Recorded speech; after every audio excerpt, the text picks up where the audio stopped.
Tetapi dengan adanya, kita kan bisa memeriksa itu, Dok, apa, dengan Bicom, kalau dia itu sudah problem vestibularnya sudah nggak ada gitu, Dok. Bisa, makanya tapi kan orang tua nggak tahu. Misalnya gini loh, yang tadi aku bilang, Dok, kok anaknya masih tetap hiperaktif? Itu kan bisa gangguan karena kekurangan dopamin gitu loh. Tapi kan orang tua nggak melihat.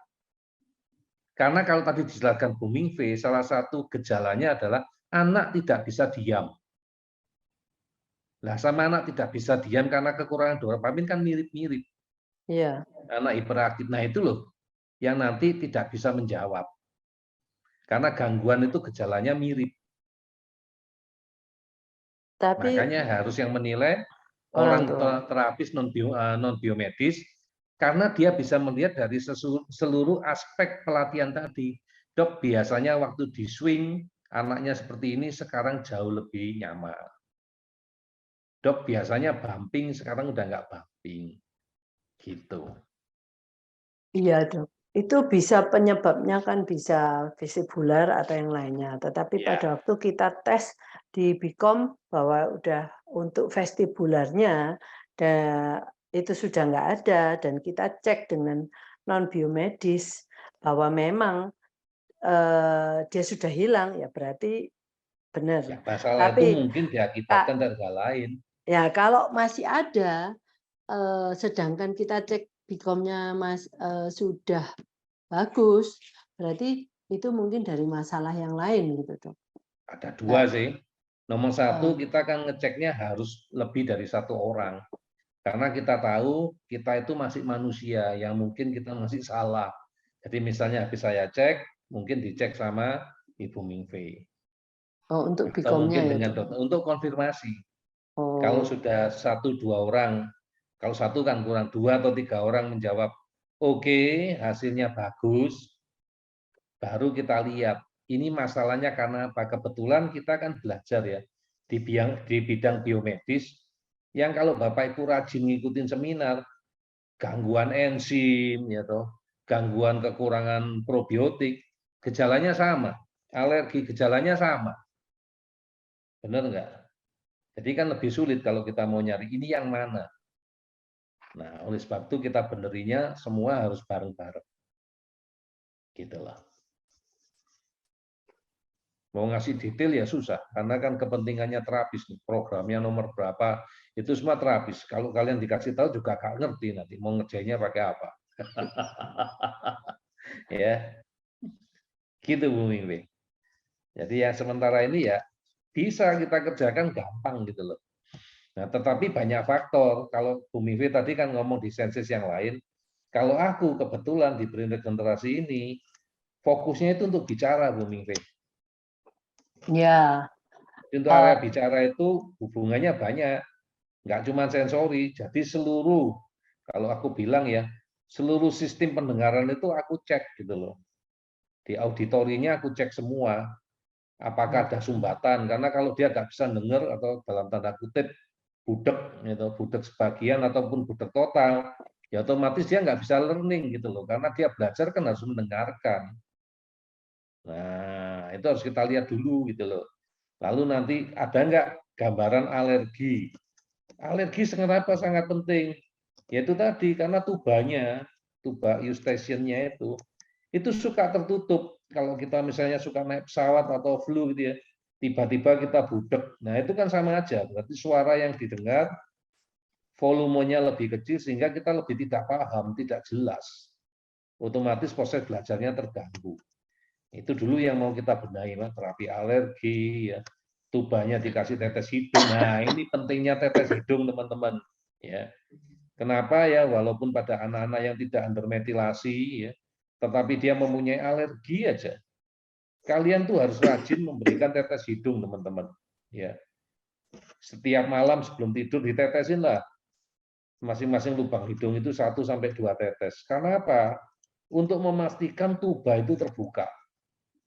Pentingnya di mana? Kalau dia dapat stimulasi, rangsangan suara didengar dengan baik, ingat, itu termasuk di sistem auditori ya teman-teman ya.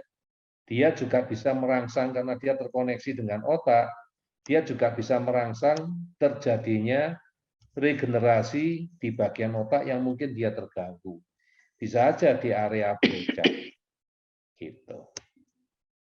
Itu Bu Mive yang proyek yang sedang saya kerjakan. Oh, maaf. Jadi dok, menurut saya ya memang dikerjakan dua-duanya. Dan itu akan orang tua kalau juga gini, sebenarnya apa yang kita lakukan di sini ya, gerakan-gerakan itu minggu lalu saya nerangkan bagaimana kalau gerakan itu dilakukan di rumah dengan apa saja yang ada di rumah. Nah, kalau orang tua ikut melakukan itu kan kelihatan bedanya juga, toh, Dok.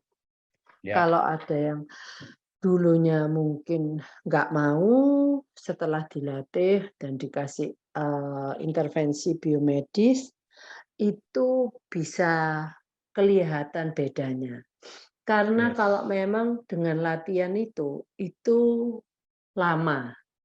Apalagi kalau kita nggak konsisten ya. Jadi ngelatihnya mungkin seminggu cuma berapa kali. Nah, ini perlu konsisten dilakukan di rumah. Jadi bukan cuma aktivitasnya yang saya katakan, tetapi juga frekuensinya.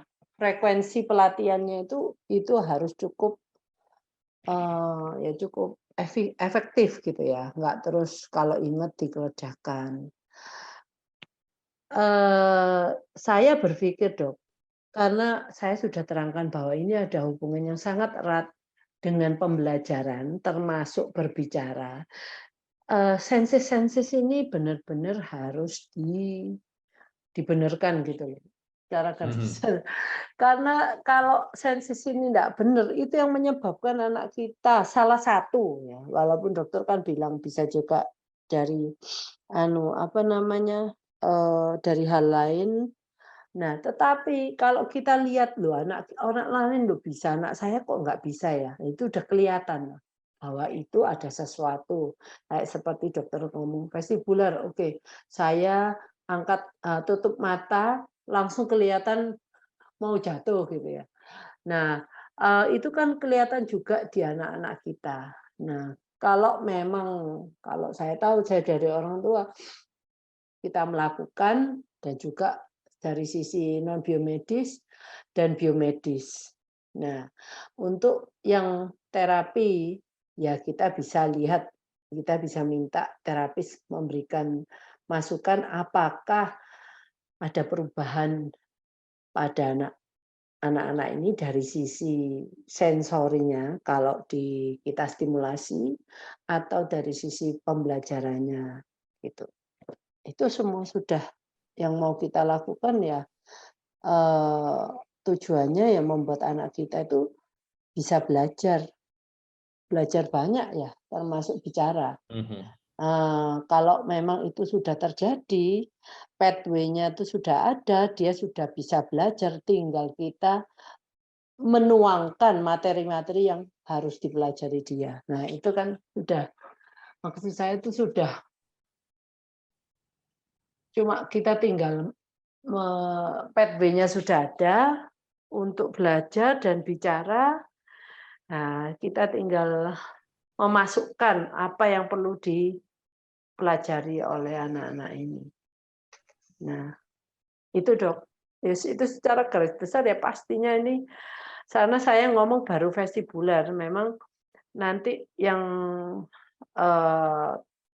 seperti saya ngomong, tanpa ada intervensi biomedis. Saya tahu ini lama.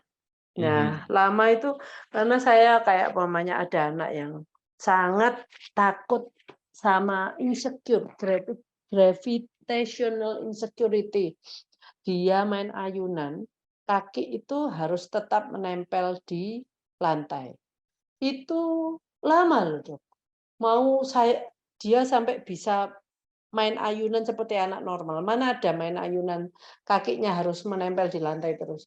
Itu berbulan-bulan baru kita bisa mencapai ya progres, tapi progres seperti yang kita mau itu tidak bisa terjadi dalam hitungan minggu. Nah, itu yang seperti itu ya. Mungkin dengan biomedis kalau bisa cepat ya sangat-sangat ini dong, sangat-sangat membantu. Nah, itu jadinya yang membuat intervensi non biomedis itu jadi waktunya lama, uangnya juga banyak kan, energi yang dikeluarkan juga banyak. Nah, kalau Itu yang dokter, membuat orang tua kadang-kadang nyerah. iya, Karena kok sudah sekian lama dicoba, kok belum kelihatan ada progres. ya, Nyerah. enggak secepat yang diharapkan Diekspektasikan. orang tua, ya, itu yang. Jadi dalam hal ini, sensori ini benar-benar harus dibenarkan kalau itu menyangkut pembelajaran. Tapi kalau yang orang seperti Dokter Ali tadi bilang, saya pun orang-orang yang dewasa juga punya problem gangguan vestibular. Tapi kenapa nggak diadres? Karena udah nggak apa-apa lah. Kalau mamanya keangkat kaki kiri, mamanya mau pakai celana ya pegangan atau duduk. Nah itu Nempel di mungkin. tembok. Nah, atau ya nempel Bahunya nempel di tembok. tembok. Nah, tapi kalau Sudah ini adaptasi. ya, jadi ada hal-hal yang mungkin kita juga punya problem sama-sama vestibular, tetapi karena kita sudah punya pengalaman bagaimana caranya belajar, jadi itu lebih tidak mengganggu kehidupan kita. Kita masih bisa progres, tetapi mungkin kalau dengan vestibular lebih bagus, yang nggak ada problem, kita bisa lebih cepat belajarnya. Nah, kita kan menyadari bahwa semakin tua kita semakin kayaknya kemampuan kita belajar juga semakin mundur ya. Nah itu, Itu kemungkinan, Bu, ya. lagi-lagi kalau kita semakin tua semakin mundur. Hmm. Itu hubungannya sama pendengaran. Oh, ya bisa Karena juga kan sama pendengar. frekuensi yang kita dengar itu berkurang. Dari tadinya normal itu 10 Hz sampai 20.000 Hz. Terus orang makin bertambah usia, itu kemampuan mendengarnya makin berkurang. Oh, ya, ya, benar. Nah, jadi Itu karena salah makanya satunya juga. kuncinya di sana harus kita coba benerin. Walaupun mau meremajakan kembali, aku Hmm. juga berpikir mestinya bisa diremajakan ini setelah belajar brain regeneration. Caranya gimana mengaktifkan sel-sel tadi supaya jauh lebih mudah lagi. Supaya tidak jadi makin lama makin tuli. Itu yang dipikirin, jangan sampai tuli kan gitu. Iya, Dok. Itu salah satu. Salah Jadi duanya teman-teman, juga ada, maksudnya kalau saya juga problem di penglihatan ya. Penglihatan itu walaupun kok sudah pakai kacamata, kadang-kadang kok masih kurang jelas gitu ya. Jadi, itu juga, membuat saya juga mata saya cepat lelah gitu loh. Kalau zaman dulu kan kayaknya mungkin, eee, lihatnya itu saya sampai sekarang itu sukanya lihat warna-warna, Dok. Kalau dengan warna-warna itu membantu saya untuk bisa, acknowledge ini yang termasuk mana. Jadi membantu kita untuk belajar lebih cepat. Itu salah satu problem penglihatan saya juga. Jadi kalau umpamanya saya ada banyak informasi data, saya kalau punya, stabilo warna-warni, oke, yang warna merah muda ini, yang warna hijau ini. Nah itu, membuat kita itu kalau dulu sih cepat langsung, nggak usah dikasih gitu-gitu saya udah bisa baca itu. Nah sekarang saya butuh bantuan bantuan, eee, untuk bisa lebih cepat grab the information gitu. ya itu salah satu. Ya, memang benar. Jadi buat orang tua, ketika mau nanya ya, kebetulan Bu Mingwe kan sudah 22 tahun ya bergerak di bidang autism. Ya sebetulnya lebih ya ngurusi anaknya kan udah lebih. Tapi yang di sekolah itu udah 22 tahun kita ngomong. Kan sudah melihat ya, waktu sudah membandingkan lah ya. Nanti salah satunya akan kita ceritakan di seminar offline waktu Mata Hati ulang tahun di Surabaya. Jadi Bu Mingwe udah ngelihat ya, waktu dulu ya, pertama kali membantu anak-anak berkebutuhan khusus. Jadi karena yang dibantu banyak ya, nggak cuma autism, ada cerebral palsy, ada Down syndrome, dan yang lainnya ya. Bahwa dalam perjalanannya ya selama 2 dekade ya sudah mengalami yang namanya jatuh bangun ya. Ya saya juga Bapak Ibu sama ya. Ada yang sukses, ada yang gagal ya. Tapi semua setelah diambil kesimpulan sebelum ada biomedis itu butuh waktu. Terapinya itu lama. Dan itulah banyak yang membuat orang tua itu atau anak-anak itu gagal. Karena apa? Orang tua keburu menyerah. Orang tua ngasih waktunya terlalu sedikit. Ya. Padahal setelah kita tes biomedis ASIRA kan ketahuan ya problemnya anak-anak itu banyak. Ya. Kita aja butuh waktu untuk beresin ya. Nah, orang tua nggak sabar, kadang-kadang nggak dilakukan biomedis, hanya percaya terapi udah non biomedis aja. Itu pun milihnya salah kadang-kadang. Untung di mata hati kalian dapatnya one stop shopping. Semua dapat ya, nggak cuma salah satu tapi semuanya. Nah, di sana bukan berarti mata hati gagal, enggak. Waktu yang dibutuhkan itu lama, Bapak Ibu. Sampai akhirnya waktu kita berkolaborasi biomedis dan non biomedis, baru orang tua dan Ibu Mingve waktu itu ngomong, ini yang saya cari karena apa? Dapat memperpendek, dapat mempercepat, memperpendek terapi, jadi waktunya nggak perlu lama-lama sudah kelihatan, dapat mempercepat progresnya kelihatan. Jauh lebih cepat dibandingkan kalau tidak dilakukan terapi biomedis. Sehingga Bapak Ibu, waktu kita ngomongin tentang vestibular problem ini, saya juga berpikir jangan satu-satu Bapak Ibu. Misalnya Bapak Ibu, udah saya vestibularnya, saya pakai terapi ini, OT biasanya, occupational terapi. Terus atau saya cuma mau pakainya pakai BICOM saja. Hati-hati Bapak Ibu. Mungkin hasilnya nanti tidak cepat ya, kecuali Bapak Ibu memang sudah menyadari kalau waktunya cukup lama ya. Saran saya kerjakan secara bersamaan.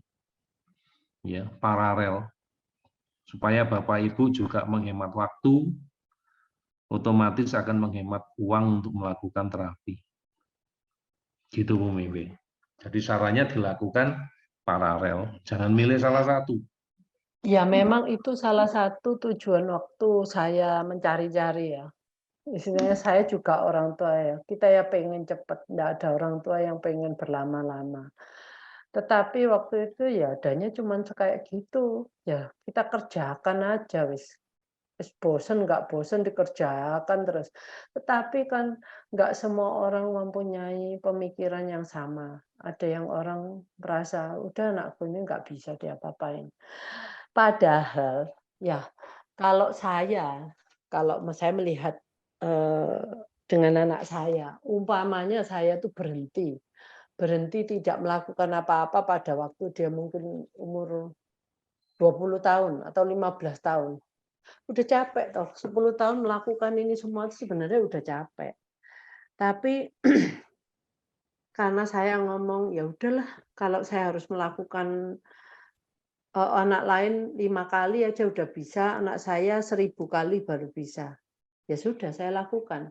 Nah, itu umpamanya saya motong di tengah jalan. Saya nggak tahu anak saya sekarang itu jadinya bagaimana ya. Karena saya merasa anak saya sekarang ini ada banyak yang pembelajaran yang sudah bisa dilakukan oleh dirinya sendiri dengan mengamati lingkungannya. Ya seperti anak-anak normal kan, mereka belajar dari lingkungan. Yang ya memang tidak bisa secepat anak-anak normal dan anak saya sudah ketinggalan ya. Tetapi skill untuk belajar dari lingkungan itu pelan-pelan itu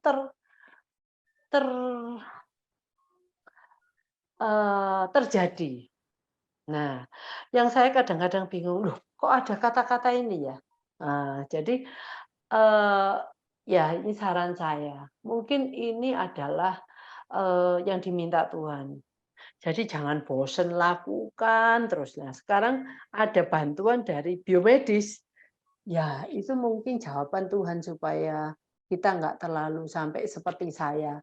Saya terlalu lama untuk terapi, sampai mungkin buat anak saya terapi itu sudah nggak tahu kapan mau selesainya gitu ya.